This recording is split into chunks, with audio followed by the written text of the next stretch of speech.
Esther, the girl who became queen. Hello, boys and girls. I've really got a dilemma. A very good friend of mine is always getting teased.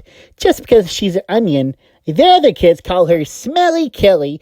It's so mean. I know that I should stick up for her, but I'm afraid if I do, the kids would tease me then too. I really don't know what to do. Bob tried to help me. He told me that I shouldn't be afraid to do what's right. Then he gave me a story to read. The story of Esther, the girl who became queen. A long time ago, the king of Persia decided to choose a new queen. Ladies came from all over the kingdom to appear before King Xerxes in a competition for the crown. One girl, Esther of Babylon, sang so beautifully of God's love that the king chose her to be his new queen. But Queen Esther was not happy about her new position. "Esther, you're the queen of Persia!" her cousin Mordecai exclaimed. "You gotta be at least a little excited." "But I don't want to be queen," Esther cried.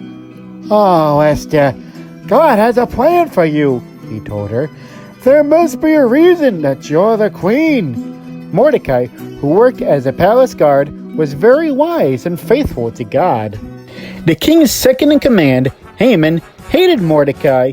He was afraid the king would like Mordecai more than he liked him, and that would jeopardize his position as the king's right-hand man. So Haman convinced King Xerxes that Mordecai and his entire family could not be trusted. The king banished Mordecai's entire family to the island of perpetual tickling. That's the island where you are tickled day and night and day, without stopping. Mordecai said, "Esther, you must tell the king that my people are your people, or we'll be banished." "I can't. You know what happens to people who appear before the king uninvited," said Esther. "You never have to be afraid to do what's right, Essie. Only you can save us. Perhaps this is the reason you became queen," Mordecai explained. "Perhaps God put you here for such a time as this." Esther was very afraid to go before the king, but she knew what she had to do. So the next day, she timidly approached the throne. "Come on over here, Queenie Boo," the king said with a smile. The king really liked Esther. "Whatever you want is yours." So Esther gathered up her courage and said, "Haman has lied to you about Mordecai. Mordecai is a good person, and his family is my family." King Xerxes was stunned.